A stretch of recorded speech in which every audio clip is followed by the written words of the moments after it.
शांति 1/9/2021। आज की मुरली से मनन चिंतन। बाप की श्रीमत मशहूर है, उसका गायन सर्वशास्त्रमय शिरोमणि गीता है। सिर्फ उसमें पिता की जगह बच्चे का नाम डाल दिया है। भ्रष्टाचारी को श्रेष्ठचारी बनाने वाला, नर को नारायण बनाने वाला एक ही बाप है। उसका गायन भक्ति में सत्यनारायण और अमर कथा के रूप में है। अभी है मृत्यु लोक, भारत ही अमरपुरी था, ये किसी को पता नहीं है। एक पार्वती या द्रौपदी की बात नहीं, यहाँ तो बहुत सारे ब्रह्मा कुमार कुमारी सुन रहे हैं। शिव बाबा सुनाते हैं ब्रह्मा द्वारा। आत्मा सो परमात्मा कहना बहुत भारी भूल है, क्योंकि परमात्मा एक है, आत्माएं बहुत सारी हैं। सब आत्माएं परमात्मा की संतान हैं। पिता की गलानी करने से मनुष्य की बुद्धि काम नहीं कर रही, इसलिए अपने ही विनाश की तैयारियां कर रहे हैं। इस महाभारत लड़ाई में टोटल विनाश नहीं होता। हो जाए तो फिर मनुष्य कहाँ से आए? दिखाते हैं। कृष्ण पीपल के पत्ते पर अंगूठा चूसता हुआ आया। शास्त्रों में ऐसी ऐसी बातें लिख दी है। जितना सर्विस करेंगे, बाप का परिचय देंगे, उतना प्रभाव निकलेगा। सर्विस में विघ्न भी पड़ेंगे। गाया हुआ है, असुरों ने यज्ञ में विघ्न डाले।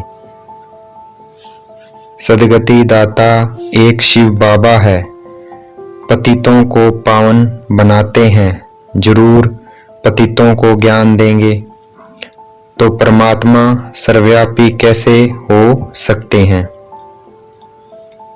अपने को आत्मा समझ परमात्मा को याद करना है। टांग टांग पर चढ़ाकर हठ योग नहीं करना है। चाहे मुझे उठते बैठते लेटते हुए बस याद करो।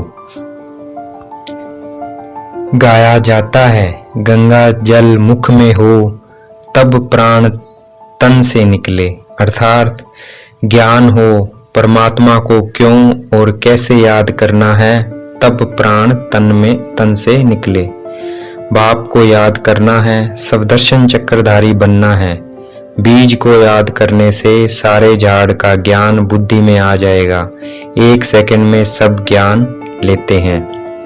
जब तक शिव बाबा इस सृष्टि पर हैं, तब तक धर्म की आत्माएं यहाँ आएंगी। सब धर्म की आत्माएं यहाँ आएंगी। जब जाने का समय होगा, तब आत्माओं का आना बंद हो जाएगा। कहते हैं फलाना स्वर्गवासी हुआ, इसका मतलब वो पहले नरकवासी था। ये भी समझते नहीं, अभी हम नरकवासी हैं। गाया जाता है हेवनली गॉड फादर, तो जरूर वही हेवन स्थापन करेंगे। आज की मुरली का वरदान।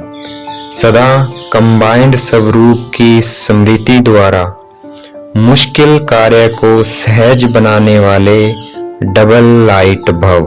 अर्थात सदा बाप के साथ हर कार्य करेंगे तो डबल शक्ति से मुश्किल कार्य भी आसान हो जाएगा। आज की मुरली का स्लोगन। किसी भी कारण का निवारण कर संतुष्ट रहने और करने वाले ही संतुष्ट मणि हैं। अर्थात किसी भी समस्या को सुलझाकर खुद भी संतुष्ट रहना, दूसरों को भी संतुष्ट करना, संतुष्ट मणि बनना है। मातेश्वरी जी के अनमोल महावाक्य। ज्ञान और योग का कंट्रास्ट। योग से हम अपने पिछले जन्मों के पापों को भस्म करते हैं और ज्ञान से हमें ये पता चलता है कि आगे कार्य कौन सा करना है और क्यों करना है। जीवन जीते हैं हम संस्कारों से। आत्मा भी आदि के संस्कारों से बनी हुई है, परंतु कर्म से संस्कारों में बदलाव आता रहता है। याद और ज्ञान से आत्मा में श्रेष्ठता आती है, संस्कारों में श्रेष्ठता आती है और जीवन में बल मिलता है। परंतु योग और ज्ञान परमात्मा से मिलता है। शास्त्रों द्वारा योग और ज्ञान से बल नहीं मिलता। सिर्फ सर्वशक्तिमान बलवान द्वारा ही बल मिलता है। अब अपने जीवन के संस्कार ऐसे बनाने हैं जिससे सुख मिले। ये संस्कार फिर आधा कल्प चलते हैं। अच्छा, ओम शांति। शुक्रिया मीठे बाबा, शुक्रिया।